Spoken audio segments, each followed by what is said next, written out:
Brandon, since you can't choose between me and Tiffany, let's make this simple, Becca proposed, a wicked glint in her eye. We'll draw straws for you. Tiffany, standing beside her, nodded enthusiastically, clearly on board with the idea. We'll write the prize on one slip of paper, Becca said, shaking the folded slips in a small box. Whoever draws, it gets to be the new Mrs. Shaw. Deal. Brandon Shaw looked at the two women he'd known his entire life. Becca was all sharp angles and cunning smiles. Tiffany, a picture of eager anticipation. A knot of dread tightened in his stomach, but for the sake of their long history, he gave a reluctant nod. He never should have trusted them. Becca, in a classic bait-and switch, didn't draw first as she'd promised. Instead, she grabbed a passing waitress, a young woman who looked barely out of her teens, and physically forced the girl's hand into the box. The waitress was utterly bewildered. Before she could react, Becca had snatched the slip of paper from her fingers and unfolded it with a triumphant flourish. "Ah, the prize!" Becca shouted, displaying the paper for everyone to see. Brandon stared at the words, the veins on the back of his hand standing out in sharp relief. Of course it said the prize. He knew it would. When they'd first suggested this twisted game, he'd asked what would happen if someone else drew the slip. Becca had assured him with a conspiratorial wink, "It's just for show. I wrote the prize on all the slips. I'll draw first, so obviously, I'll be the one to marry you." Tiffany had immediately argued that she should be the one to draw first. Seeing they had it all figured out, Brandon hadn't wanted to ruin their fun. So he'd agreed, but he never imagined they would do this. Now, Becca shot a smug look at Caleb Reed, who was sitting nearby, before turning back to Brandon, her voice dripping with provocation. "Well, Brandon, this mute waitress drew the winning ticket. According to the rules, you have to marry her." Brandon's gaze snapped to Caleb, his eyes blazing. Caleb was a scholarship student his family's foundation supported. He now sat there with a look of calm indifference, as if he'd known this was going to happen all along. Had the three of them conspired together, leaving him the only one in the dark? The young waitress, though unable to speak, could hear perfectly. Realizing she was the butt of a cruel joke, she began waving her hands frantically, refusing in sign language. Becca scoffed. "You're a waitress. A mute one at that. Do you have any idea who Brandon Shaw is? He's the sole heir to the Shaw fortune, the wealthiest family in Seaport City. He's offering to marry you, and you have a nerve to refuse. Know your place." The waitress's expression dimmed, her hands falling limply to her sides. She knew that in this ballroom, surrounded by the city's elite, she was a fish on a cutting board, utterly at their mercy. Brandon remained silent, his face a mask of conflicting emotions. Tiffany, sensing the tension, tried to smooth things over. "Brandon, Becca's just joking. You can't seriously be thinking of marrying this girl," she said, her voice laced with manufactured sweetness. "She's just mad because you embarrassed Caleb at dinner. Just apologize to him, and we can all forget this happened." The final piece clicked into place. Brandon looked at Becca, his eyes wide with disbelief.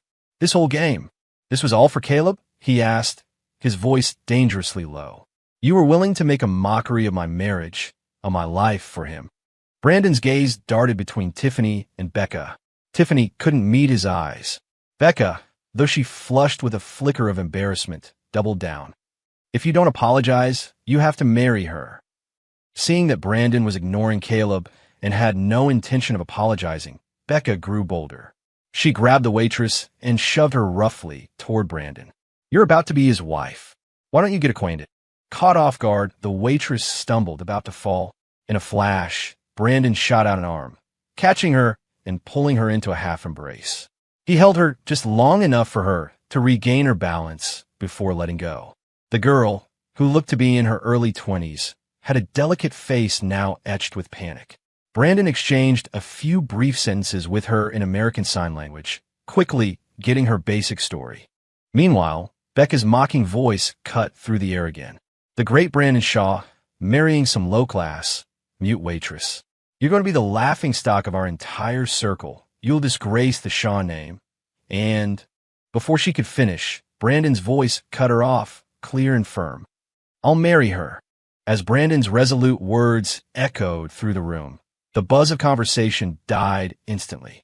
The sneer on Becca's face froze, her eyes widening in disbelief. "What did you just say?" Brandon's gaze was unwavering. "I said, I'll follow the rules of your game. I'm going to marry her."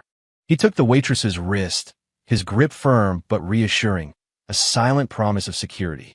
Tiffany, panicked, rushed forward to try and salvage the situation.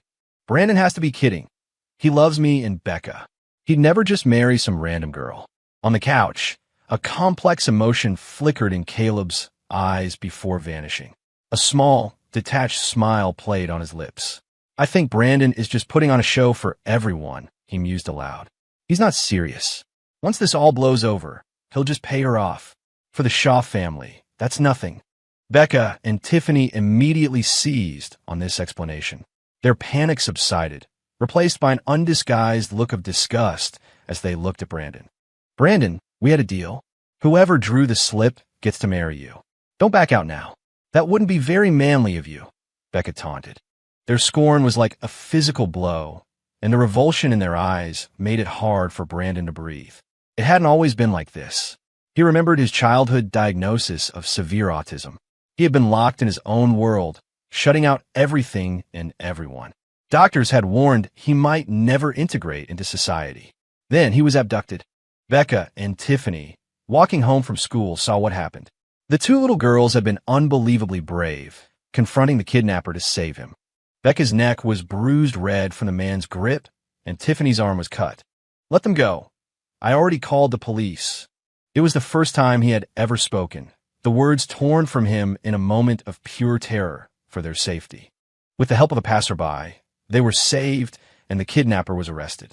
After that day, the girls became his bridge to the world. He stopped shying away from them, forcing himself to overcome his psychological barriers. Slowly, his autism receded. They grew up together, the closest of friends. They always had his back. When someone broke his model car, they would tear the kid a new one.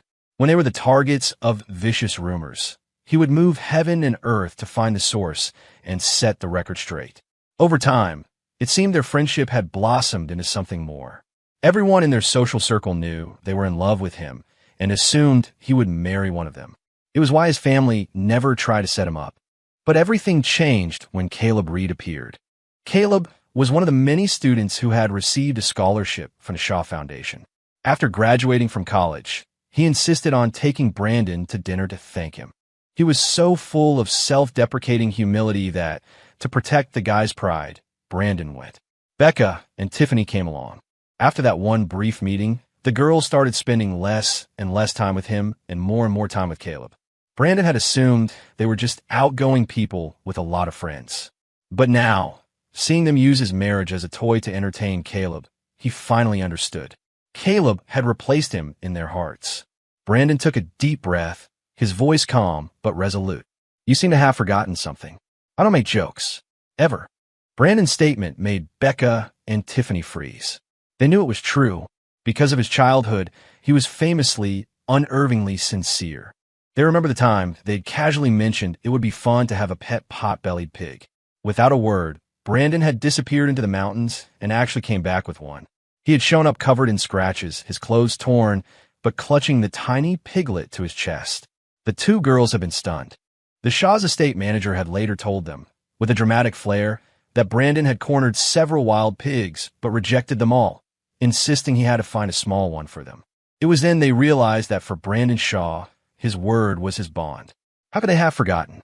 As Brandon instructed a member of the staff to escort the waitress to a guest room, Becca's face hardened. She shoved the waitress again. Then, she turned to Brandon, her tone icy. "Brandon, this was supposed to be a lesson. It's what you get for humiliating Caleb at dinner," Tiffany added, chiming in. "Why would you bully him? It's not his fault he comes from a poor family. As long as you apologize to Caleb, we'll drop this whole thing about you marrying the mute." They kept circling back to the dinner, trying to paint him as the villain. Brandon finally snapped, his expression darkening. "Are you sure I was the one humiliating him?" He pulled the waitress, who had been shoved back and forth like a doll, behind him. He poured her a glass of water and told her to sit and wait. Then he turned back to Becca and Tiffany, his voice a mixture of anger and exhaustion. "Do you have any idea what actually happened at that table? Under the guise of studying psychology, Caleb kept grilling me about my autism. You both know how hard that time was for me, how I clawed my way out of that darkness. His incessant questions were just a way to rip open old wounds, to tear apart the scar tissue and pour salt on it. My own doctors warned me not to dwell on the past, or I could relapse. When has psychology ever been about torturing people with their trauma? My own therapist never forced me to relive things I didn't want to talk about. All I did was tell him to stop, and that's humiliating him. He wallows in self-pity, and you two fall for it. That's your business. But your need to comfort him is based on turning me into a clown. This ends now. From this point on, we go our separate ways. Brandon let it all out, a torrent of frustration and hurt that had been building for months. Everyone in the room was silent, stunned. In their minds, Caleb was the underdog who deserved sympathy, while Brandon was the privileged one who, if he had only one piece of candy, would be expected to give it to Caleb without a second thought. They had all forgotten how lonely it must have been for the boy who had to watch the world from behind a wall of silence. Becca and Tiffany exchanged a look, a flicker of guilt crossing their faces. They knew they had gone too far. Just as they were about to speak, Caleb rushed over and grabbed their sleeves. "It's all my fault," he said, his voice trembling. "I've caused a misunderstanding between you and Brandon. I'm the one to blame. I'll leave. I'll never bother you again." His fair skin and boyish face, now framed by reddened eyes, made him look like a kicked puppy. Becca's heart instantly melted. She instinctively grabbed his arm. "You're not going anywhere," she said fiercely. "We want to be your friend, and no one is going to stop us." Tiffany quickly backed her up. "This has nothing to do with you. You don't have to blame yourself. If anyone's to blame." Her gaze turned sharp and cold as she glared at the waitress. "It's this mute girl who doesn't know her place, fantasizing about marrying Brandon. Get the hell out of here." Brandon saw the waitress flinch. Tiffany's twisted logic was so absurd it was almost laughable. How had he never seen this side of them before? He had been so blind. As the waitress prepared to leave, head bowed in submission, Brandon once again took her by the wrist. He looked coldly at Becca and Tiffany. "I'm going to say this one last time. I, Brandon Shaw, never go back on my word. From now on, you will show her some respect. She is not the mute. She is your future sister-in-law." The words landed like a slap. Becca and Tiffany's faces contorted with rage, but their eyes still held nothing but contempt for Brandon's unknown fiancé. "Brandon, I'd like to see you actually go through with this," Becca sneered. With that, the two of them stormed out, dragging Caleb with them. The other guests quickly followed, and the grand birthday gala ended on a sour note. Brandon's grandfather looked at him, his eyes filled with a deep, unreadable expression. Finally, he spoke. "You made this mess, son. You'll be the one to clean it up. You've made a public declaration.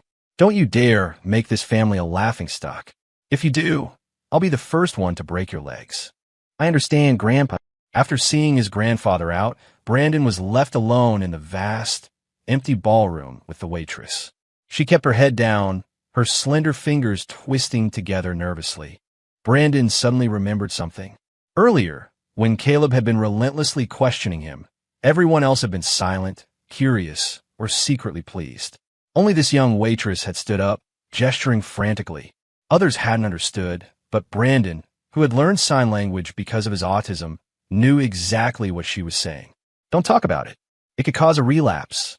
When Caleb either didn't understand or chose to ignore her, she had even tried to cover his mouth with a napkin in desperation. That was what had drawn Becca and Tiffany's attention to her in the first place, making her the pawn in their cruel game. Thinking of this, Brandon looked at the girl with a new sense of guilt. He had dragged her into this. Although he had already learned through sign language that she was single, with no fiancé or boyfriend, he still motioned for her to sit down. He was about to ask if she felt wronged by the situation, but she signed first. "It's my fault. I got you into this mess." Brandon shook his head. "No, and I meant what I said. I want to marry you." He looked at her face, as pure and delicate as a lily, with its exquisite features. He'd never given much thought to beauty before, but looking at her now, he felt a sense of peace and quiet joy. He had never known what kind of wife he wanted, but suddenly, the thought of spending the rest of his life with the girl in front of him filled him with an unexpected sense of hope. He signed slowly, making sure she understood each word. The Shaw family has a creed: one life, one love. Anyone who breaks it is disowned, removed from the family records, and cut off completely. I will do everything in my power to make you happy. Will you give me that chance? Their eyes met. The girl looked at Brandon's handsome, earnest face. It was the same face from a few years ago, the same face from her dreams. His eyes were deep but clear, like a lake you could see straight to the bottom of. Right now, those clear eyes reflected her own blushing face. Her heart skipped a beat. She nodded, her hands forming the words slowly but deliberately. I will. Her name, Brandon learned, was Seraphina Monroe. A beautiful name for a beautiful woman. She mentioned in passing that she was on her own, offering no details about her past. Brandon assumed she was an orphan. At his grandfather's urging, he arranged for her to stay at the Shaw estate. To salvage the family's reputation, his grandfather wanted them married as soon as possible, setting the date for 2 weeks from now. To get to know each other better, they decided to live under the same roof. Of course, until the wedding, Sarah would stay in a guest suite. The next morning, when Brandon woke up, the dining table was laden with breakfast. He assumed the household staff had prepared it, but on closer inspection, the dishes were unfamiliar. As he stood there puzzled, Sarah emerged from the kitchen carrying a bowl of steaming soup. The head of staff, who had a casual and friendly relationship with Brandon, smiled at him. Miss Monroe was up before dawn. She insisted on making you breakfast herself. I told her it was our job, but she wouldn't listen. And look at this spread. Her cooking is far better than ours. You have to try it, Mr. Shaw. Brandon didn't hesitate.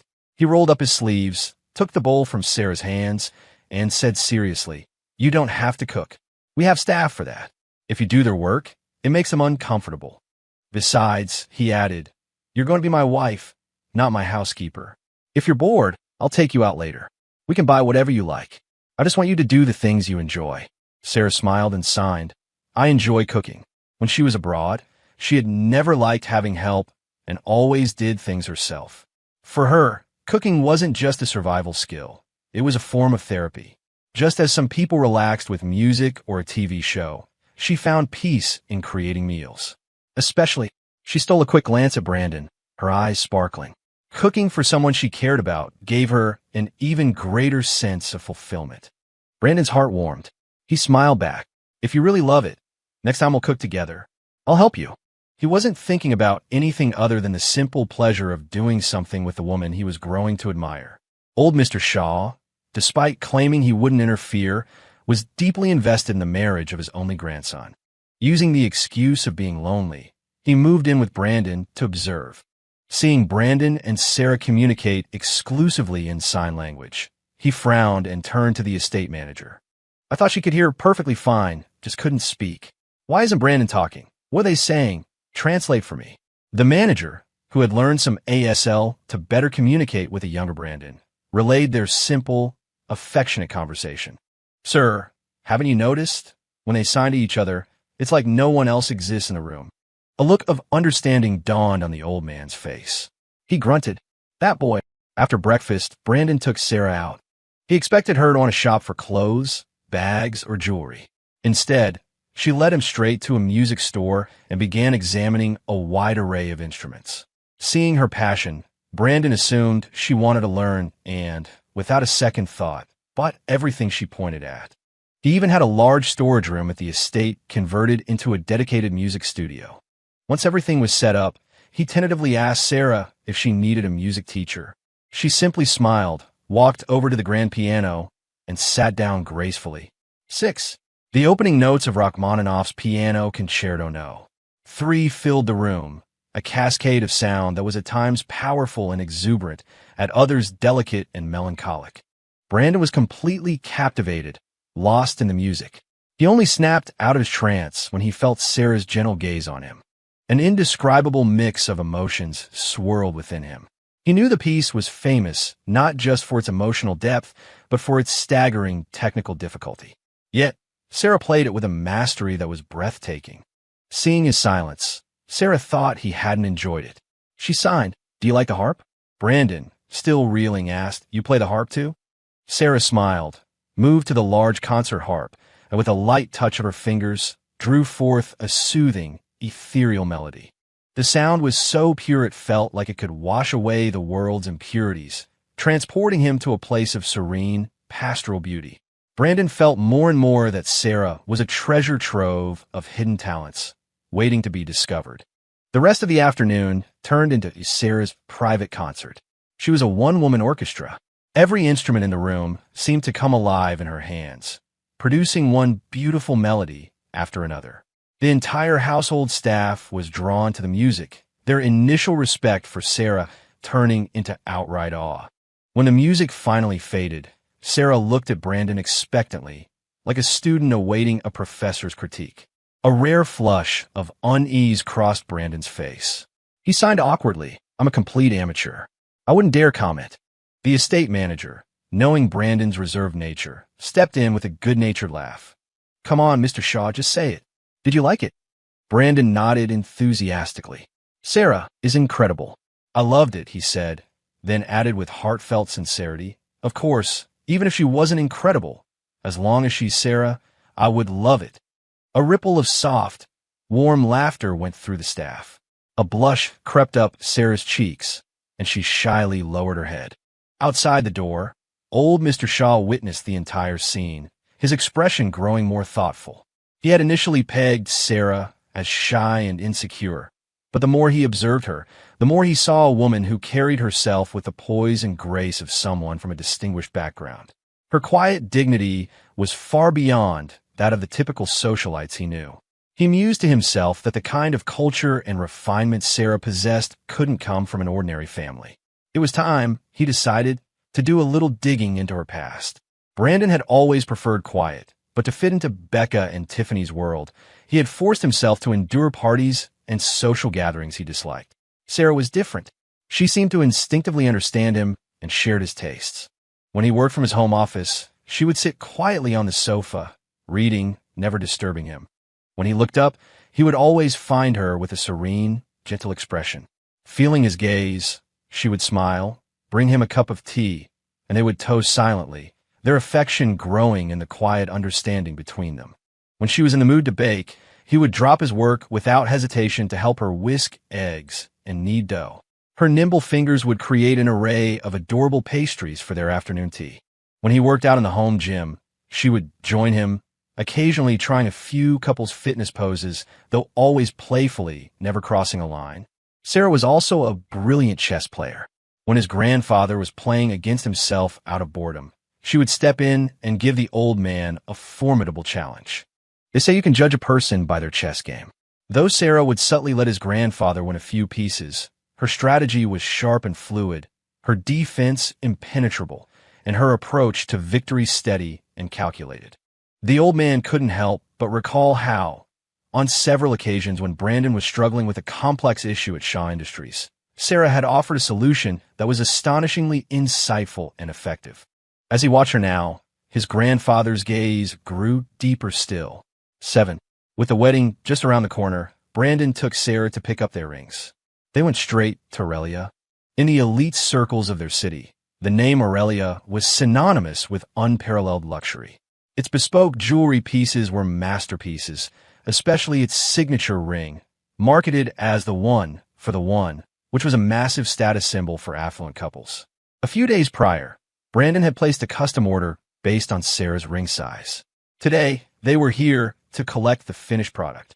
But the moment they stepped inside, they saw Caleb Reed.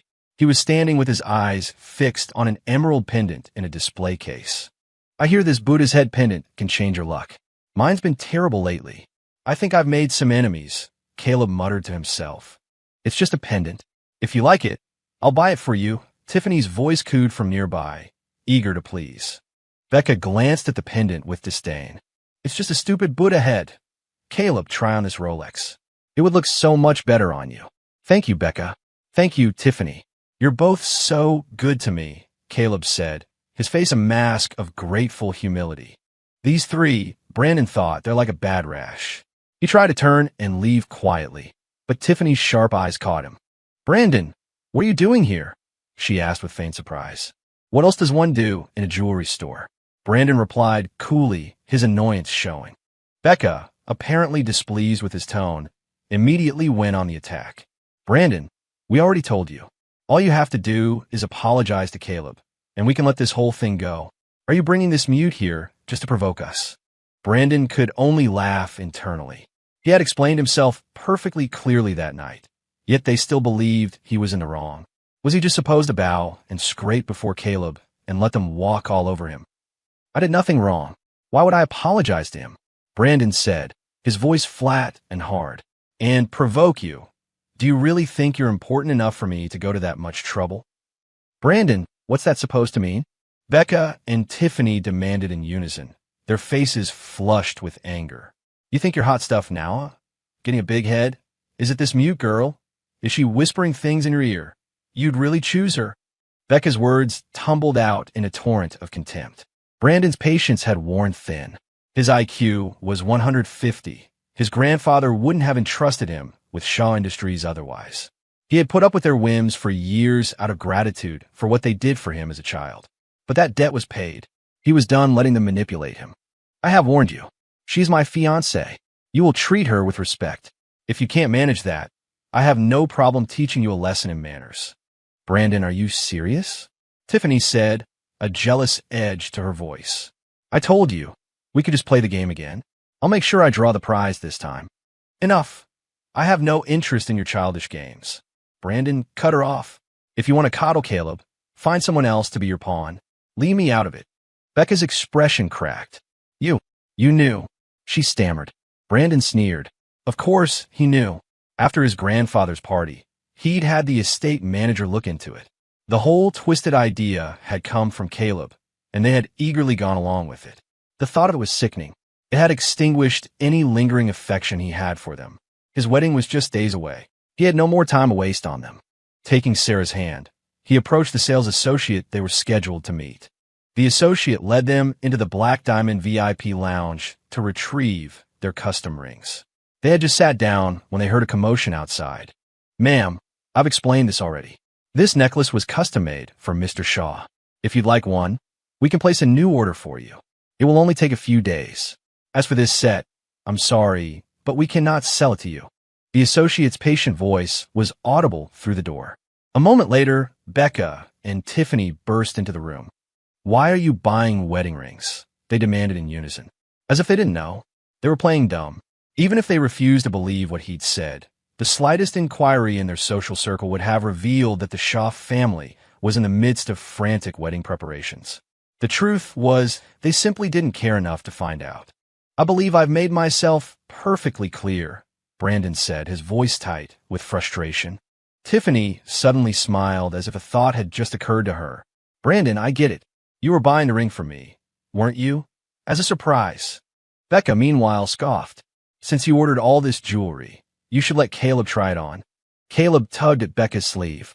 Becca, even if it's stuff Brandon doesn't want, I'm not worthy. Becca and Tiffany looked at Caleb with pity. Brandon, Becca said, you can't possibly wear all this. Just let Caleb pick something out. Tiffany was slightly more diplomatic. Brandon, you can't wear every piece at once. Just give one to Caleb. Brandon stared at them, a wave of disgust washing over him. He had never realized how utterly shameless they were. They were no better than thieves. Not only were the pieces designed for a woman, but even if they weren't, why on earth would he give anything to that manipulative leech? I paid for this jewelry. Why should I give it to him for free? As soon as the words left his mouth, Becca and Tiffany's faces darkened. Brandon, we're all human. Why do you look down on Caleb just because he's poor? Caleb was right about you. You're a snob. You won't even part with a single necklace. Even though Brandon had lost all hope for them, seeing them defend Caleb to this extent, abandoning all basic decency, made him laugh bitterly. I'd sooner put these jewels on a dog than give them to him, he retorted. Caleb said nothing, but his eyes welled up with tears. Becca and Tiffany were heartbroken. Don't be sad, Becca said, glaring at Brandon. I'll buy all of these for you. She immediately called for an associate to ring them up. In the ensuing chaos, Caleb walked over to Brandon and held up his hand, showing off a ring on his ring finger. See, Becca gave me this.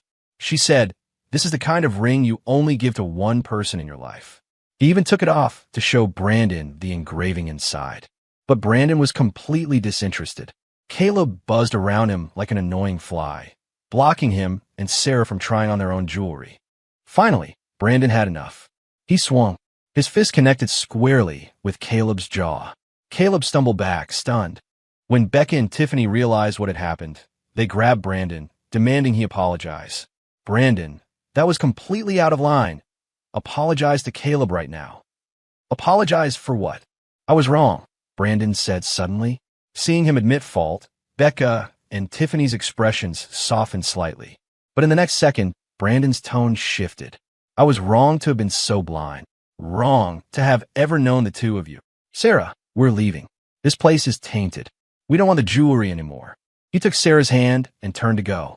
Becca, accustomed to always getting her way, lunged forward to block their path. Brandon looked calmly at the two furious women. Whether I can leave or not isn't up to you. Becca raised her hand to slap him, but her wrist was caught in a surprisingly strong grip. It was Sarah. Her slender fingers were like steel around Becca's wrist. No matter how much Becca struggled, she couldn't break free. You're a mute, Becca shrieked, enraged. A powerless nobody. How dare you interfere? I'm going to teach you a lesson today. As Becca raised her other hand to strike Sarah, Brandon's expression turned glacial. He was about to shove her away when the store manager rushed over with security guards. After stopping Becca, the manager turned and bowed respectfully in Brandon and Sarah's direction. Our owner has given explicit instructions, the manager announced. The jewelry in this store is for sale to Mr. Shaw and Mr. Shaw only. All other customers are no longer welcome. The manager glanced at Becca and her entourage, then barked at the security team. What are you waiting for? Escort these troublemakers out of the building. He then rounded on the sales staff. And you, what you paid for? Our most valued clients are being harassed, and you do nothing. He snatched the shopping bags from Caleb's hands. Caleb was livid. You're a business. You can't just refuse to sell to me. The manager was unmoved. At Aurelia, we can, and we do. Anyone who displeases Mr. Shaw is no longer welcome here. Caleb's face turned purple with rage, but he tried to save face. As if we'd want any of your junk anyway. Becca, as a prominent socialite, understood the power and prestige of Aurelia. Her face was pale. Mr. Quinn, I'm a loyal customer. I place orders here every year. You can't just cut me off. My apologies, Miss Vance, the manager said, his tone polite but firm, as he had the three of them removed from the store. Becca persisted. Mr. Quinn, who is your owner? I don't believe I've ever offended her. Could we meet with her? Perhaps there's been a misunderstanding. The manager discreetly glanced at Sarah, who was focused entirely on Brandon, and said nothing. His expression turned to ice. You wish to meet our owner. You are not worthy. With that, he signaled for security to forcibly remove them. Once the drama was over and the unpleasantness gone, the manager turned to Sarah and reported respectfully, Miss, everything has been handled according to your instructions. Miss, Brandon looked at Sarah in astonishment. She was the owner of Aurelia, the person in charge of this entire luxury empire. Seeing his shock, Sarah quickly signed an explanation. She hadn't meant to hide it from him. She wasn't actually a waitress. She had just borrowed the uniform that day to avoid some minor trouble and had unexpectedly crossed paths with him, setting this whole series of events in motion. Brandon relaxed. It made sense. A regular person wouldn't have been able to get into his grandfather's exclusive birthday gala so easily. But if that was the case, he knew Aurelia was a century-old family business, which meant Sarah couldn't possibly be without a family. With their wedding so close, it was only proper that he visit her parents. However, a flicker of something unreadable crossed Sarah's eyes. She signed that she could make her own decisions about her marriage and that a visit to her family wasn't necessary. Her insistence told Brandon she was hiding something, but he didn't press the issue. He gently squeezed her fingers. Whatever you say. The previous incident had soured the original rings and necklace for Brandon. He decided to commission a new set. They selected new designs from a catalog, and the manager assured them with a smile, "We will have them delivered to your home as soon as they are ready." As they were about to head home, Sarah told Brandon she had to leave the Shaw estate for a while. She needed to go back to her own home to prepare for the wedding. She gave him an address. Brandon looked at it. It was in the city's most exclusive and expensive gated community, a place of sprawling estates and old money. Suddenly, he realized that Serafina Monroe's background was far deeper than he had ever imagined. When Brandon returned to the mansion alone, his grandfather was waiting for him in the living room. Seeing him looking dazed and by himself, the old man guessed what had happened. "My study. Now." Once inside, his grandfather asked, "Why are you back alone? Where's Sarah?" Brandon raised his hands to sign, then remembered who he was talking to and lowered them. "She went back to her own home," he said aloud. The old man's expression fell. "And will she be coming back?" Brandon was taken aback. "Grandpa, what do you mean? She just said she was going home to prepare for the wedding. Is there something wrong with her identity?" "So you've figured it out," his grandfather said, pacing slowly, his face unusually grave. "I won't hide it from you. I suspected from the beginning that Sarah was no ordinary girl, so I had her background checked. All I could find was that she went abroad at a very young age and only returned about a month ago. I also heard what happened at Aurelia today. Do you think a family that owns Aurelia is just your average wealthy clan?" This was the very thought that had been unsettling Brandon. His grandfather continued, "The most important thing is, besides the approximate dates of her departure and return, there's nothing, not a single record. That can only mean one of two things. Either Sarah is truly an orphan with no family ties, which we now know is impossible, or the only other possibility is that her family's influence is so vast, so far beyond anything I can imagine or access, that her identity has been deliberately scrubbed. That's why we can't find anything." Brandon stared at his grandfather, stunned. Even now, with him at the helm of Shaw Industries, he still saw his grandfather as an indomitable figure, a man of immense power and influence in their world. If even he couldn't find anything, then Sarah's family. Seeing the bewildered look on Brandon's face, and thinking of the deep, genuine connection he had witnessed between him and Sarah, the old man knew they truly cared for each other. He placed a hand on Brandon's shoulder and repeated a familiar sentiment. "Sarah is a good girl, and you know the Shaw family creed. We would never cancel this marriage because of her family's power. My fear is that Sarah may not have the final say in her own marriage. We, the Shaw family, may not be worthy of her. If the Monroe family were to object, there would be nothing the Shaws could do." Brandon knew his grandfather was only saying this out of concern for him. The knuckles of his clenched fist turned white. He nodded firmly. "I understand, Grandpa." That night, Brandon couldn't sleep. The next morning, he was up early, throwing himself back into the wedding preparations. After all, Sarah had said she could make her own decisions. And even if, in the end, he couldn't give up, he had to try. 3 days later, all the arrangements were finalized. A housekeeper brought him a potted plant. "Sir, this peony hasn't been watered in a long time. It's died." He looked at the white peony, a gift from Becca. He used to water it himself, but in the recent turmoil, he had completely forgotten about it. Perhaps their friendship, like the flower, had withered away from neglect and toxicity long ago. "Throw it out." As he spoke the words, he turned and came face to face with an enraged Becca Vance. 11. "Brandon, is that how you treat a gift from me?" Brandon frowned, his eyes taking in Becca, Caleb, and Tiffany. These three treated his home like a public park. "Someone get them out of here," he snapped at the staff. "And from now on, if you let this kind of trash wander in, you can pack your bags too." It was the harshest he had ever been with his staff, but everyone knew the words were aimed at his unwanted guests. Becca stepped forward anxiously and thrust a small box into his hands. "We came to give you these matching rings. Please don't kick us out." Brandon recoiled as if she were carrying a disease, his eyes cold. "I don't care about your rings. Give them to whoever you want. I don't want them." "Now, for the last time," he said, his voice rising, "get out." Becca and Tiffany exchanged a panicked, defiant look, about to argue further when Brandon's mother walked in, beaming. "Brandon, look who's here." Brandon turned. Behind his mother was the manager from Aurelia, and with him, a girl in a chic beige dress who looked utterly ethereal. With light makeup and her waterfall of dark hair cascading over her shoulders, she was breathtaking. Brandon felt a jolt. The girl looked familiar, but he couldn't place her. "It's Sarah, your fiancée. You don't recognize her just because she changed her clothes?" his mother teased. "To be honest, I was stunned when I first saw her too. She looks beautiful no matter what." Hearing the name, Serafina, Brandon finally allowed himself to truly look at her. The Sarah he knew was like a simple, elegant wildflower. The woman standing before him now was like a radiant pearl. They hadn't seen each other in 3 days, and an unfamiliar emotion stirred in his chest. He took a step forward, wanting to be closer to her. Sarah felt the same pull, but her eyes flickered nervously when she saw Becca and the others. She signed. "Why are they here?" "They're not important. Don't worry about them," Brandon said softly. He then turned his attention back to Sarah. "Are you here to see me?"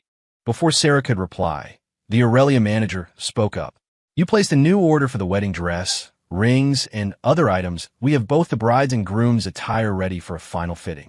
Brandon was surprised the manager also knew sign language, but then he remembered his deference to Sarah. Of course, he would learn it to better serve her. His gaze then swept over Becca's group, a cold smile touching his lips.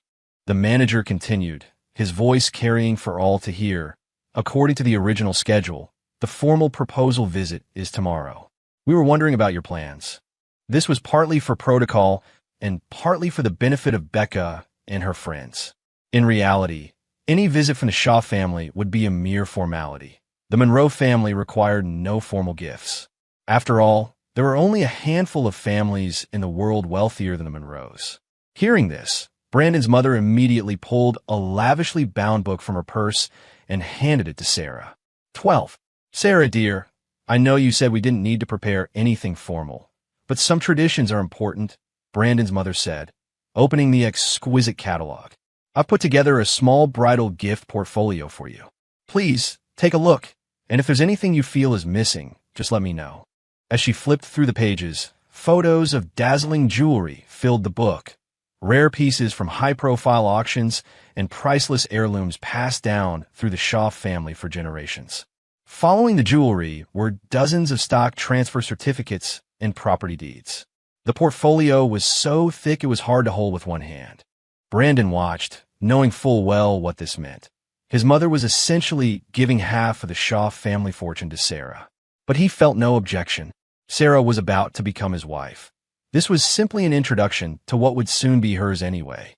Sarah, recognizing the immense value of the gifts, was about to refuse when Becca lunged forward and snatched the book, her voice cracking. "Mrs. Shaw, are you giving away the entire family fortune? She's just a mute. Have you all gone insane?" Tiffany added more tactfully, "Mrs. Shaw, are you sure you want a mute daughter-in-law? The Shaws will become a national laughingstock." She then offered, "Or you could proceed with the wedding and just swap me in for her on the day of. We could just say she got cold feet." Smack! The sharp sound of a slap echoed through the room.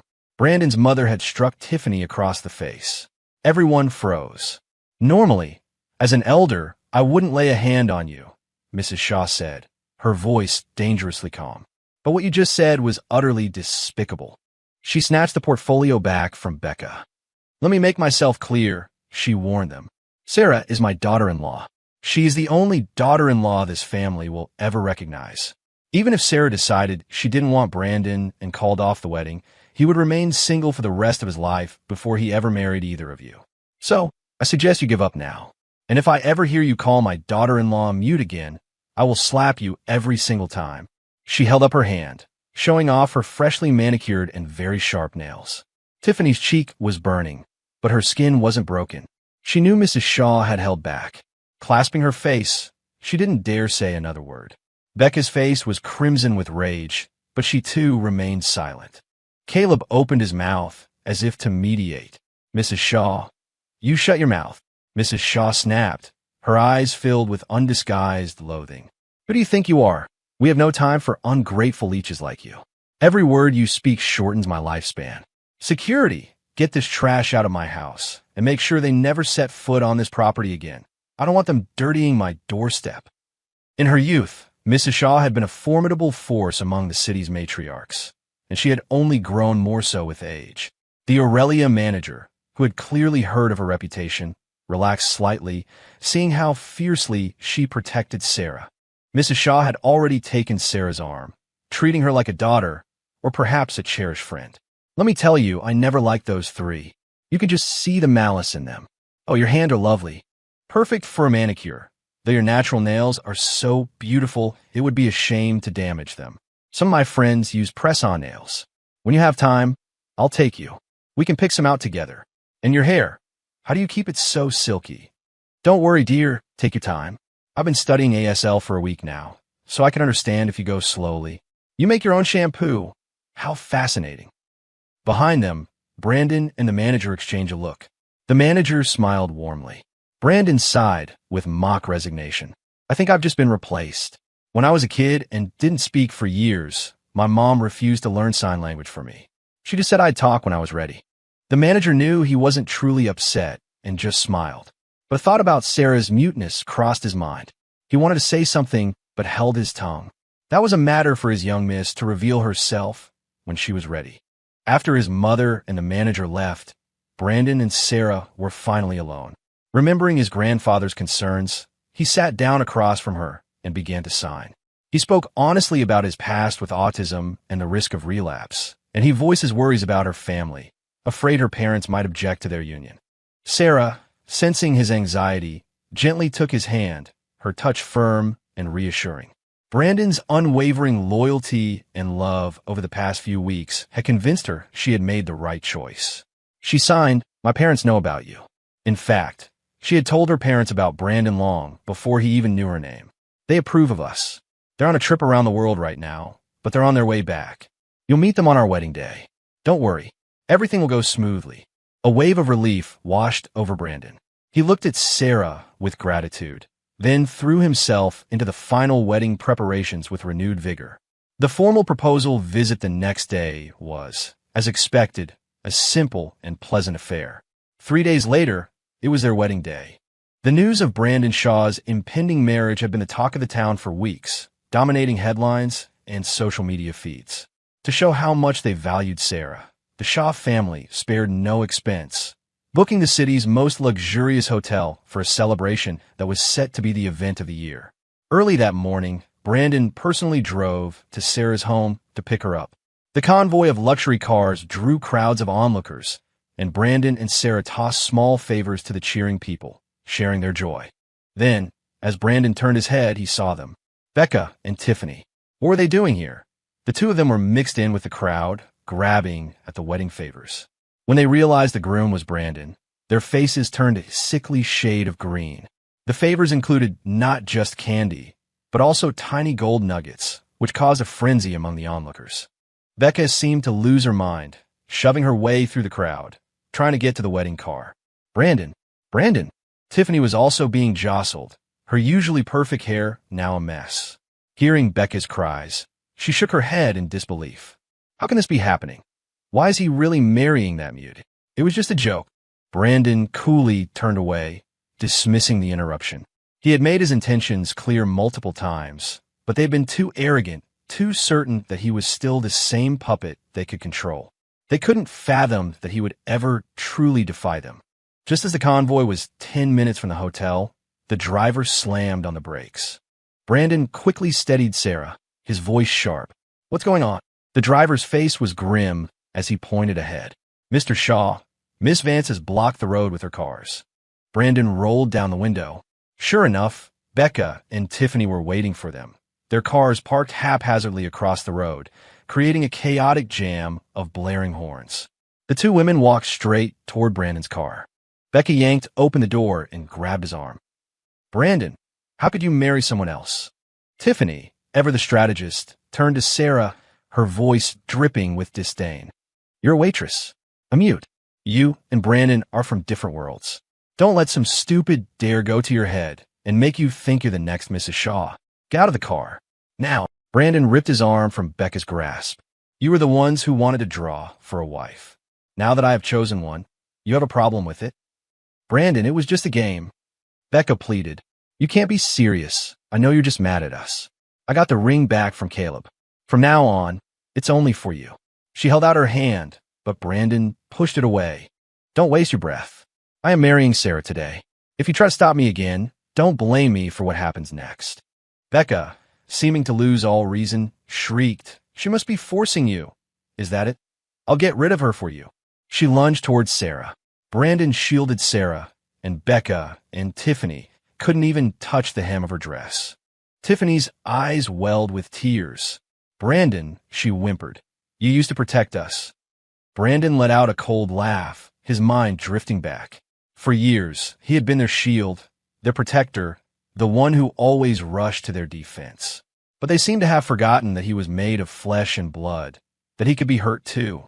Now, they weren't sad to lose him. They were merely furious that their human shield had chosen someone else, especially someone they looked down on. It was nothing more than wounded pride. His gaze hardened. "I told you before, we are done. The best thing you can do is stay out of my sight. I don't want my wife to feel insecure or upset." "No, you can't marry her," Becca screamed hysterically, seeing his resolve. She threw herself in front of the car. "If you want to get to that hotel, you'll have to drive over my dead body." Seeing her pathetic, desperate act, Brandon clenched his fists. She was really going to ruin the most important day of his life. "When you dragged Sarah into your game, did you ever stop to think this might be the outcome?" he roared. Becca flinched as if struck. A horrifying realization dawned on her. It's because of your family's creed, the one life, one love thing. That's the only reason you're marrying her, isn't it? Brandon gave Sarah a reassuring glance before turning his cold eyes back to Becca and Tiffany. "If I were to call off this wedding, I would be breaking that creed. I'd be disowned by my family. I would be a broke nobody with nothing to my name. Would either of you still want to marry me then?" Becca and Tiffany, who had been so aggressive just moments before, looked at each other and fell silent. After a long pause, Becca finally spoke, her voice lacking its earlier conviction. "Of course we would." "Enough." Brandon's voice cut through her lie like a knife. "Your silence was all the answer I needed." He stared at them, his eyes filled with a mixture of disappointment and fury. "You defended Caleb at every turn because you were infatuated with his pretty face and sob story. But when you imagined me in his shoes, poor and powerless, you hesitated. That proves it. You never loved me. You only loved the idea of controlling the Shaw heir, the power and status it gave you in our circle." His words hit their mark. Becca and Tiffany flushed with embarrassment, their expressions confirming he was right. Still, Becca made one last desperate attempt, grabbing his hand. "Brandon, I do love you. If the family creed is what's stopping you, that's fine. Just tell everyone I was the one who drew the slip, that it was supposed to be me all along." Brandon just sneered. Tiffany had made the same suggestion at his mother's house and had been rewarded with a slap. It seemed Becca hadn't learned from her friend's mistake. Just then, another sharp smack echoed in the street. A bright red handprint appeared on Becca's cheek. Sarah was standing before her, her eyes blazing with a ferocity Brandon had never seen before. The Aurelia manager, who had appeared by her side, translated her furious signs. "This is for what you owe Brandon. I'm collecting the debt on his behalf." "You find this funny, Becca? When Brandon cared about you, you took his feelings and trampled all over them. Now you have the nerve to block his wedding car. What gives you the right? You were never worthy of his kindness. You're just a waitress. How dare you hit me?" Becca shrieked, lunging at Sarah, but Brandon and the manager instantly formed a protective barrier around her. It turned out Becca had brought her own security team to disrupt the wedding. But Sarah had come prepared. Her own security detail, larger and far more professional, swiftly neutralized Becca's men. They then dragged Becca and Tiffany to the side of the road and proceeded to systematically smash their luxury cars. "My Bentley, that's a $200,000 car. Sarah, you bitch, I'll sue you for everything you're worth." Sarah signed back nonchalantly. "If I can afford to smash it, I can afford to pay for it. You used your car to stop Brandon from marrying me. It was only right that I remove the obstacle. Who do you think you are?" Becca spat. "You're just a waitress." Sarah linked her arm firmly through Brandon's, her gaze unwavering. "As long as Brandon wants me, I can be anything." Tiffany, finally grasping the reality of the situation, changed her tactic. "Brandon, we know you're not doing this willingly. If you just call it off, we'll go with you and apologize to your grandfather and everyone else. The drawing was just a silly game. Don't throw away your whole life over it." "Yes, Brandon." Becca chimed in. "It's fine if you don't marry me, but you can't just rush into a marriage like this." They were now pretending to be concerned for his well-being, but Sarah held onto Brandon's arm. and he could feel a slight tremor running through her. She was nervous. All eyes were on him, waiting for his decision. Brandon took a deep breath. He gently unlinked his arm from Sarah's grasp, only to take her hand in his, holding it tight. Her palm was damp with a thin layer of sweat. When he spoke, her body tensed even more. "I will not abandon Sarah." Sarah's expression shifted from shock to disappointment, and finally to radiant joy. Brandon gently tucked a stray lock of hair behind Sarah's ear. "I will never forget that day at my grandfather's party," he said softly, his voice for her alone. "You were the only one who stood up for me. And when they forced this game on me, you stood by my side.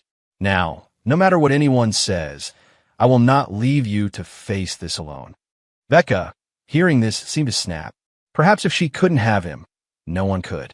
She turned to Sarah, her smile twisted and ugly. "Don't get too comfortable. He's only marrying you because of some stupid family rule. He doesn't love you. A loveless marriage is doomed from the start." In response, Brandon lifted Sarah's hand to his lips and kissed it tenderly in front of everyone. His voice rang out clear and strong. "I am marrying Sarah because it was fate and because our souls connect. Her talent, her character, her kindness. I am captivated by everything about her. I love her, and I will until the day I die." A brilliant smile lit up Sarah's face. She tightened her grip on his arm and silently mouthed the words, "Me too." Their eyes locked, filled with a deep, unspoken understanding.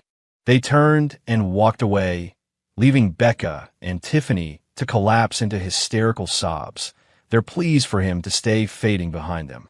With the road now clear, the wedding convoy quickly reached the hotel.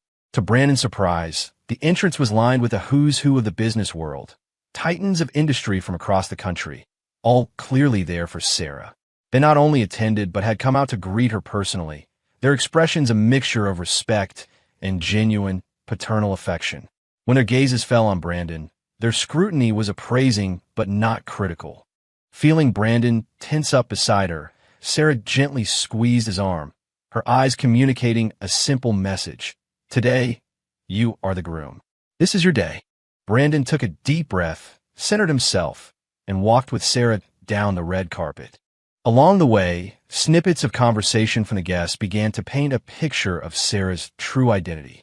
She was, he learned, the sole heiress of the Monroe family, one of the four legendary, almost mythical, founding families of the nation. The Monroes were known for their immense, old-world wealth and their intensely private nature, commanding a level of respect that bordered on fear. Thinking of his own childhood kidnapping, a direct result of the Shaw family's public wealth, Brandon suddenly understood the Monroes' secrecy and Sarah's humility. He realized he wasn't marrying her for her family, but for the person she was. With that thought, his posture relaxed, and his demeanor became natural and confident. When he finally stood before Sarah's parents in the grand ballroom, his bearing was respectful and poised. They, in turn, were clearly pleased with him. They knew he was a capable and talented young man, but more importantly, he came from a family with a strong moral compass. Most of all, they knew about the deep affection their daughter had held for him for years. Seeing the gentle patience in his eyes as he communicated with Sarah in sign language, just as their manager had reported, their expressions softened with warmth. However, as Sarah's father placed her hand in Brandon's, he said, "If my daughter wasn't so dead set on marrying you, I would have put you through a few more tests, young man. You'd better take good care of her." He then turned to the assembled guests and made a formal declaration. "From this day forward, Brandon is my son-in-law. And as they say, a son-in-law is half a son. That makes Brandon a member of the Monroe family." Everyone in the room understood the weight of those words. The message was clear. An attack on Brandon Shaw was now an attack on the Monroe Empire. They immediately voiced their support, welcoming Brandon as one of their own. Brandon took a moment to smile at Sarah, whispering, "Does this mean I've officially married up?" Sarah blushed and playfully tapped his chest, then explained. She was the youngest child, doted on by her family. But because she couldn't speak as a child, her parents had taken her abroad for treatment, where they had remained for over a decade. She had only returned a month ago. Just as Brandon was about to ask why she had come back, a stream of guests approached to offer their congratulations, and he was swept up in the celebration. As the groom, he was the center of attention, but the guests were considerate, knowing he had important duties to attend to later that night. The toasts were frequent but light. By the time the reception wound down, Brandon was pleasantly buzzed but still clear-headed. Sarah's parents were the last to leave. While Sarah was catching up with her mother, her father caught Brandon's eye and gestured for him to join him. "Did you know who she was before you agreed to marry her?" Mr. Monroe asked directly. Brandon didn't lie. "My grandfather suspected she was from an extraordinary family. He was worried the Shaws wouldn't be worthy of her, so he had a background check done. But he found nothing. Still, we both knew her family was far beyond our own." He tactfully omitted the part where Sarah had repeatedly deflected his requests to meet her parents. Mr. Monroe studied him for a long moment, a look of approval in his eyes. "He's an honest one," he seemed to think. "And now that you know, what are your thoughts?" Brandon seemed genuinely confused by the question. "As long as your family doesn't object, what difference does her background make to our life together?" Mr. Monroe's expression remained placid, but his gaze was so intense it felt like it could strip a man down to his soul. Brandon felt the immense pressure of a man who operated at the very pinnacle of global power. Yet, his own gaze remained steady and unflinching.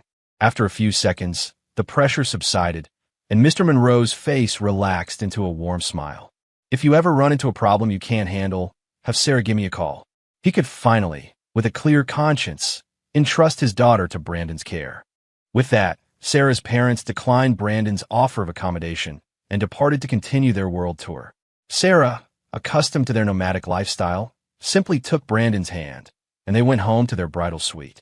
As Brandon was helping her remove the intricate ornaments from her hair, he returned to his earlier question. "Why did you suddenly decide to come back?" And he silently wondered, with her background, she could have had anyone. Why him? Sarah took his hand and, with her finger, drew a small, smiley face on his palm. For a second, Brandon was confused, and then the memory hit him with the force of tidal wave. He remembered.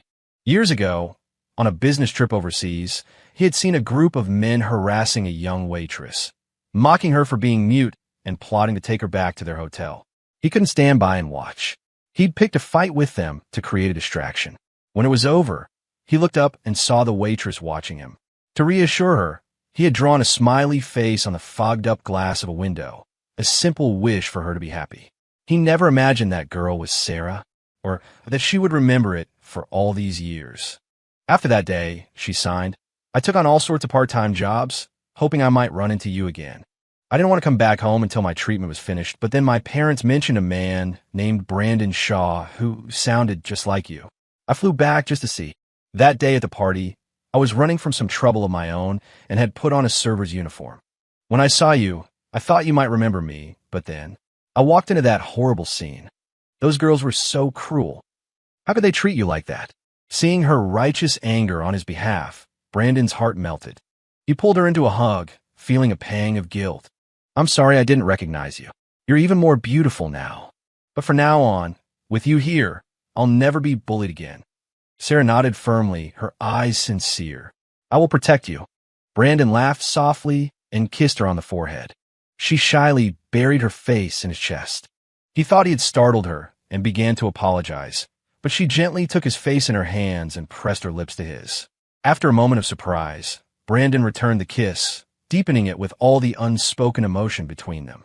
On their wedding night, their souls finally met, and they discovered a connection more profound than they had ever imagined. After the wedding, Sarah didn't want to be separated from Brandon by returning abroad for her treatment. So, Brandon hired her entire medical team and flew them to the States to continue her therapy at home. She lived a quiet life, rarely attending the lavish parties and events that were a staple of their social circle. Brandon, wanted to spend as much time with her as possible, also began turning down most invitations. One day, a business partner insisted they meet at the Bamboo Lounge to finalize a deal. The name sounded elegant enough, so after letting Sarah know, Brandon went. The private room was decorated in an opulent, traditional style. After they concluded their business, the partner took a call and excused himself, asking Brandon to wait. Brandon, seeing a tray of exquisite desserts, decided to stay and pick some out for Sarah. As he was looking at the menu, a figure draped in sheer silks appeared before him. He looked up to see a woman in a provocative, vaguely ancient-style costume moving toward him. Brandon frowned. Her face was hidden behind a veil. He was about to ask if she was in the wrong room when she began to perform a seductive dance. 19. For a split second, Brandon's mind went blank. Then, a spark of fury ignited. Who sent you? Was it Miller? That was his business partner. The woman didn't speak, only moved closer, her dance growing more suggestive as she let the silk veil slip from her shoulders. Just as her hand reached for him, he grabbed a heavy cushion from the sofa and hurled it at her. Even though she hadn't touched him, he immediately shrugged off his suit jacket and threw it in the trash can, his disgust palpable. The woman, stunned by his violent rejection, froze. Brandon held up his hand, flashing his wedding ring. "I'm a married man," he said, his voice laced with ice. "And even if I wasn't, I would have no interest in a woman like you. Get out, now." Hearing him say "a woman like you," she thought he had mistaken her for a prostitute and quickly tore off her veil. It was Becca. "Brandon, it's me." Maybe it was because she had never truly had him that she couldn't let go. Or maybe she had never bothered to really look at him before. Since the disastrous wedding day, he had been all she could think about. Seeing him now, she was struck by how handsome he was, not in a flashy way like Caleb, but with a deep, mature charm like a fine, aged whiskey. She finally understood what had kept her and Tiffany so captivated for all those years. But now that she understood he was married, it didn't matter. After all their years together, she couldn't believe he wouldn't be tempted, especially now that she was being so direct. "Brandon," she cooed, stepping closer. "It's been so long. I've missed you." Brandon's initial shock turned to white-hot rage. "Becca, have I not made myself clear? We're done. You know I'm married, and you still pull a stunt like this? What do you take me for? Some animal who can't control himself?" The room was filled with the sweet scent of incense, but all Brandon felt was a nauseating wave of disgust. He couldn't stay a second longer. As he turned to leave, Becca, a vicious glint in her eye, lunged to embrace him. He didn't hesitate. He kicked her, sending her sprawling to the floor. "Who gave you permission to touch me?" "Becca, you are a disgusting, filthy person." He suddenly understood. Miller had known she was coming. He had helped her set this up. Brandon pulled out his phone and called his now former business partner. He informed him that their deal was off and that Shaw Industries would be severing all ties with his company. Furthermore, he would personally ensure that every company friendly with the Shaws would blacklist them as well.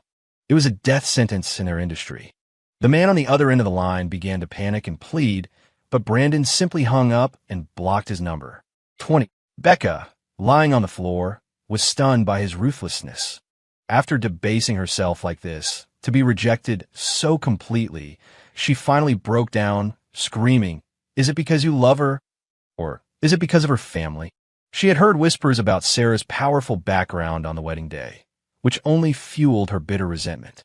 "So what if the Monroes are rich? My family can help you too. What good is she?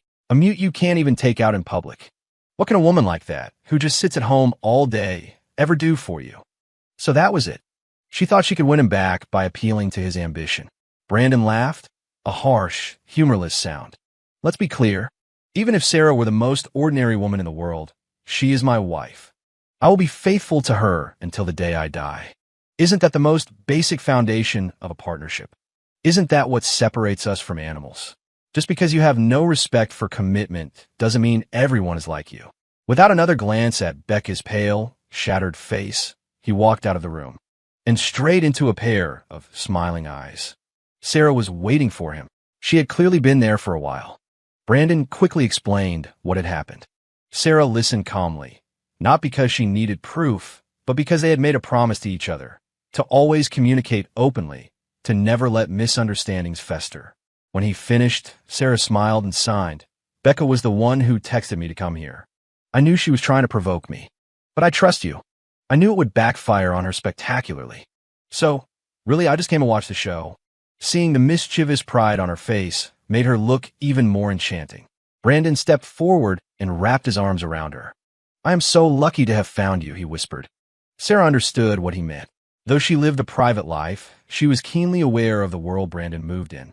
She knew about the so-called friends and colleagues who couldn't stand his integrity. They were constantly trying to drag him down into their world of casual affairs and empty pleasures, and were always rebuffed. In retaliation, they spread rumors that he was arrogant, uptight, or even that he had performance issues. Brandon hated the gossip, but he never wavered. To him, loyalty wasn't a choice. It was as essential and natural as breathing. And Sarah was the one person who truly understood that. They were, at their core, the same kind of people. However, the matter didn't end there.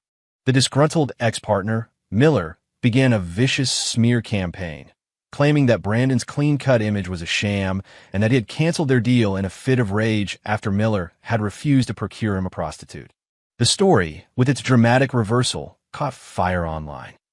Just as the rumors were reaching a fever pitch, a video surfaced. It was security footage from the private room at the Bamboo Lounge, showing Brandon unequivocally rejecting an advance. The Bamboo Lounge immediately issued a statement confirming the video's authenticity and stating that the woman had been brought by Miller. At the same time, Brandon's true friends and business partners came out in droves to defend him, citing countless examples of his unwavering integrity. The narrative flipped completely. The speech he had given Becca in the video went viral. He became an overnight symbol of loyalty and respect in relationships. Whenever someone tried to excuse infidelity with "boys will be boys," someone else would inevitably quote Brandon Shaw. And just like that, Brandon became known as the national husband, the gold standard of marital devotion. 21. Brandon knew, without a word being said, that it was Sarah who had orchestrated the swift and decisive counterattack. She was always there, silently clearing the path for him, which made him cherish her all the more. One day, he took her to a high-end furniture gallery owned by Aurelia to pick out some new pieces for their home. The moment they walked in, the manager rushed to greet them. "Miss Monroe, whatever you like, I'll have it sent to your home immediately." Before Brandon could reply on her behalf, a desperate cry echoed from another part of the store. "You can't do this to me. I have the money. I'll pay you back." Brandon turned to see Caleb Reed surrounded by several large, intimidating men. The manager sighed. "That man is a deadbeat. He used to come in with wealthy women, buy things, and then return them.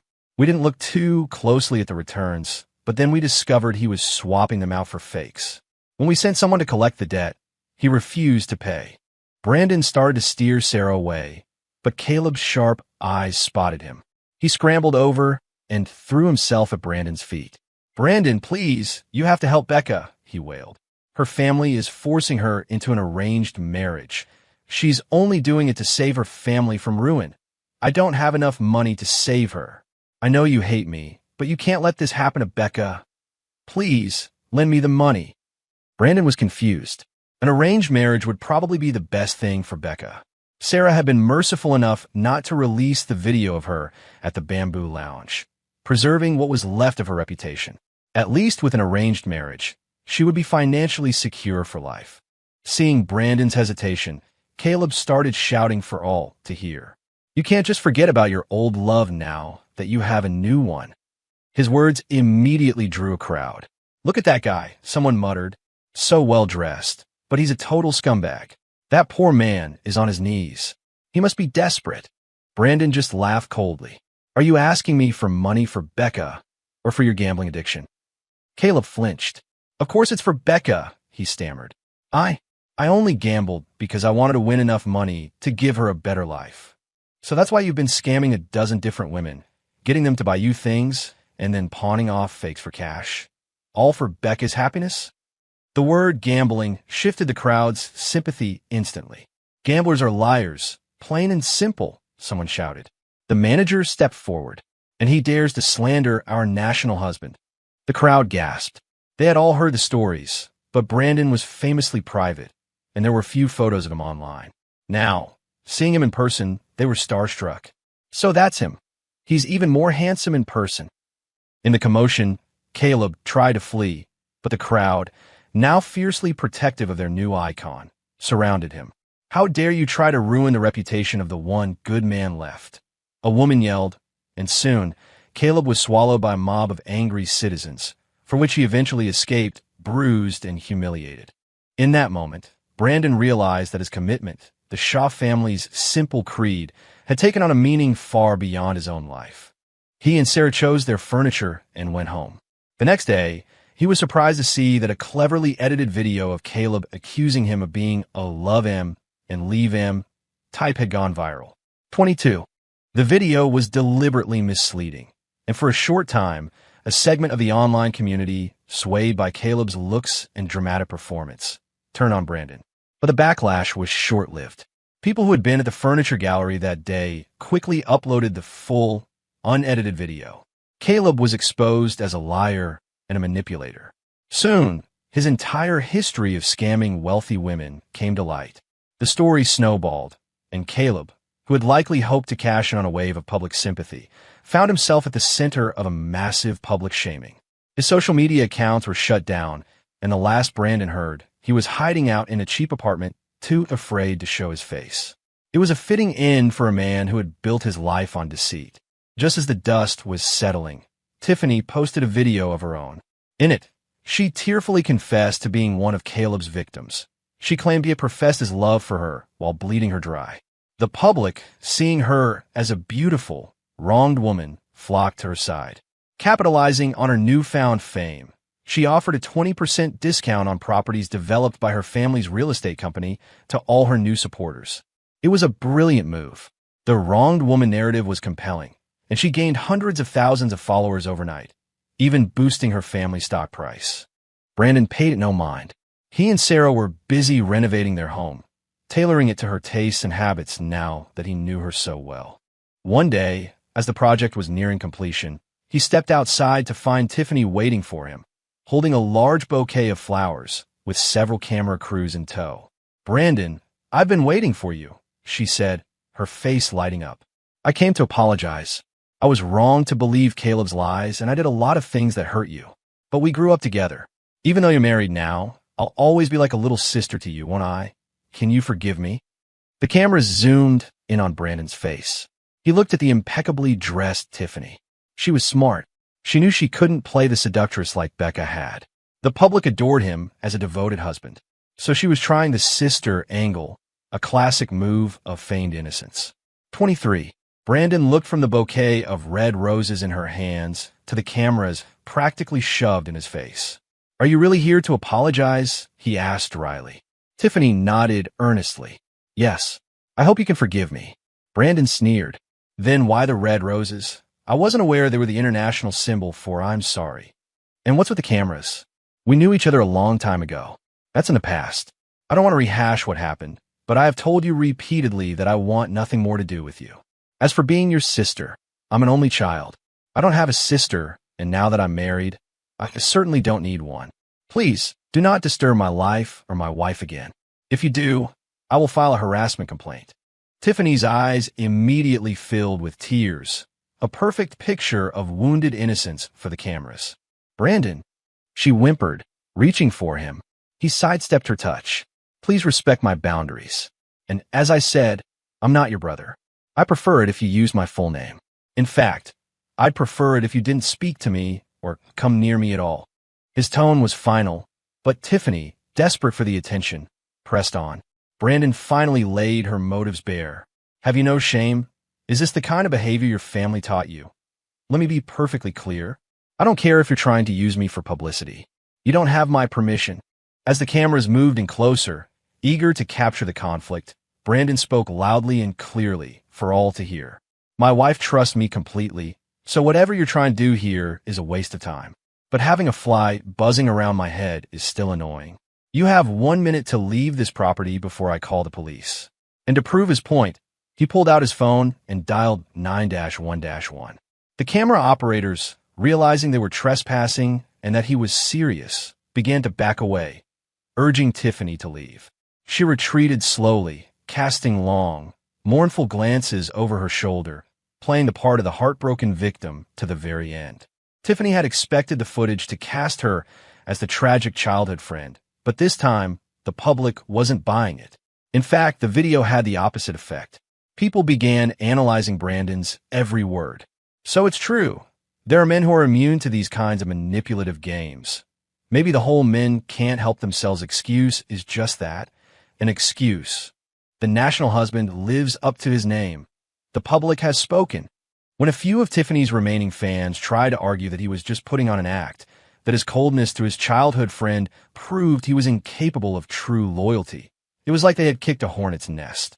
An army of online sleuths began digging into Brandon's past, unearthing old videos and stories of his childhood with Becca and Tiffany. 24. I just watched some old home videos. Becca and Tiffany didn't treat him like a friend. They treated him like an errand boy. They made him miss his own games to run across town in the summer heat to buy them snacks, just so they could show off to their friends how obedient he was. Did they ever actually care about him? Poor Brandon. He was the heir to the Shaw fortune, and they treated him worse than the help. And he put up with it for over a decade. Those two are monsters. And that scammer Caleb was a Shaw Foundation scholarship student. It's the classic snake in the grass story. No wonder people are more willing to donate to animal shelters than to people these days. Did you see the story from a year ago? Becca and Tiffany ditched Brandon at a toll booth on the highway just to go hang out with Caleb. Those three are absolute garbage. The deeper people dug, the more dirt they found, not just about their treatment of Brandon, but about other instances of bullying and abusing their privilege. The scandal began to tarnish the reputations of both the Vance and Hale families, causing their company stocks to plummet. Against their dark backdrop, Brandon's integrity shone even brighter. The Shaw name became synonymous with loyalty and honor, and their business prospered. People online gushed about how lucky Sarah was to have found the one good man in the world. But Brandon, in a rare public statement, responded by saying, "There are many Brandons in the world, but there is only one Serafina." It was his way of saying that good men were not as rare as people thought. His grace and humility earned him a legion of male admirers as well. None of this changed Brandon's life. He continued to live quietly and happily with Sarah. They went on a long, secluded honeymoon. When they returned, they heard that Becca had married Caleb. It wasn't by choice. She had gotten pregnant. After her family discovered the pregnancy, her value on the arranged marriage market had vanished. They had forced her to marry the father of her child. The next time Brandon saw her, she was working at a greasy food truck. The arrogant, confident woman he had known was gone, replaced by someone tired and bitter. She took out her frustrations on Caleb, who was now a slovenly, unshaven man. "We have a customer. Get the food out now," she snapped. Caleb, resentful but still hoping to get more money out of her family, seethed in silence, slamming things around with barely contained rage. 25. Brandon shook his head. He finally understood Caleb. The man was a walking contradiction. He craved wealth, but was unwilling to put in the work or show the loyalty required to maintain it. He played the victim to get what he wanted, but despised the people he depended on. He had used a disgusting trick to trap Becca, and now they were living a miserable life together, a prison of their own making. Brandon gently steered Sarah away. "My wife is pregnant," he said to no one in particular. "She can't eat this." Even from a distance, he could hear their shrill, angry voices tearing into each other, scaring away the few customers they had. It was a sad, pathetic end, but it was the one they had chosen. A little later, in a public square, Brandon saw Tiffany. After her attempt to use him for fame had backfired so spectacularly, she had apparently decided to lean into infamy, attempting to become a hate-followed influencer. She was in the middle of a sexually suggestive dance for her phone when a park security guard chased her off. "Get out of here. We don't want your kind corrupting the children. If I see you here again, I'll smash your phone," she yelled. Tiffany scurried away in disgrace.